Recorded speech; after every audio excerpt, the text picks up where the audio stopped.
Salut à tous et bienvenue sur Mister Blue Sky. Aujourd'hui, on se penche sur les varangues situées sous le plancher du carré. En effet, en éliminant l'aggloméré faisant office de plancher, je réalise qu'en plusieurs points, la strate des varangues est usée. De l'eau s'est infiltrée et est venue détériorer les quelques couches de contreplaqué constituant les varangues.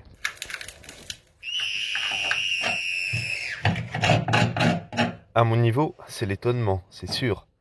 Les varangues ont un rôle structurel et font la liaison entre la quille et les deux couples de chaque côté à la base de la coque. Elles contribuent à la rigidité de la coque. Ma crainte, avoir une quille de 470 kg qui pendule du fait d'une mauvaise rigidité de la coque. Je décide d'explorer plus loin. À l'extérieur, la quille au niveau de sa liaison avec la coque ne présente pas de fissure, ni de traces de rouille. À l'intérieur, les boulons qui soutiennent les tiges de la quille semblent noyés dans des épaisseurs de strates. À ce stade, il n'y a pas de raison que je me questionne outre mesure. Je décide de refaire ces renforts en agissant en 5 étapes. Étape 1. En préservant les bas-reliefs correspondant aux emplacements des boulons de quille, au travers la strate, je meule le contreplaqué abîmé et l'élimine. Je ne vous cache pas que cette poussière de verre gratte quelque peu. Mais devant la violence de cette scène, je préfère vous montrer ces quelques poussins nés il y a 7 jours.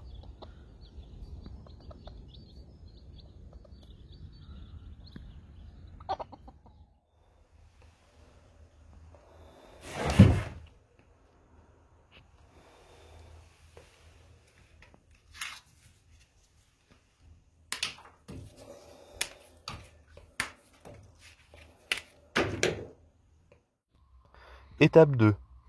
Dans du bois autoclave, je débite des lattes de remplacement et les ajuste sur place.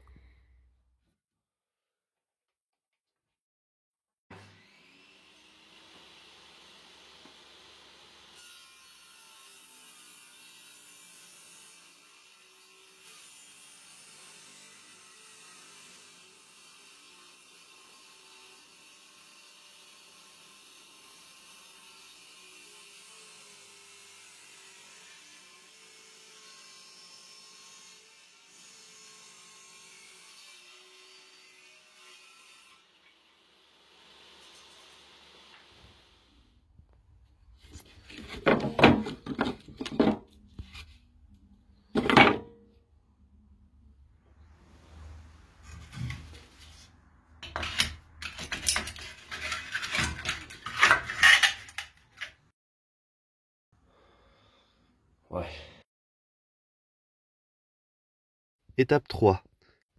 Après un nettoyage minutieux qui me permet d'observer que le reving sous le bois n'est pas détérioré, je dépose une première state en 300 g par mètre carré avec de la résine polyester isophthalique.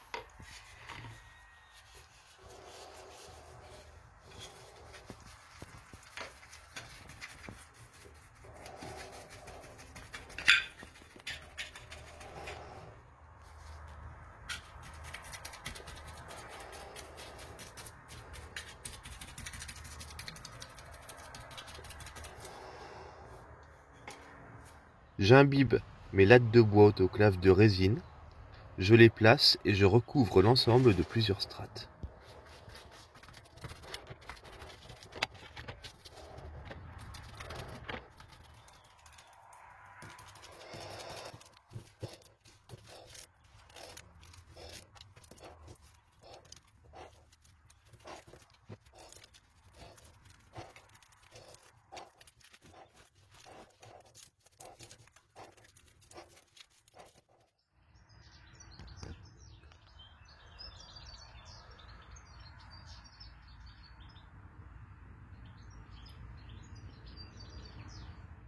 Étape 4. Je ponce les fibres non alignées.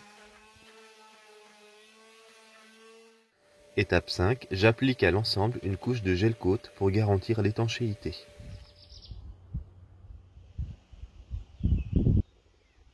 À bientôt pour la suite.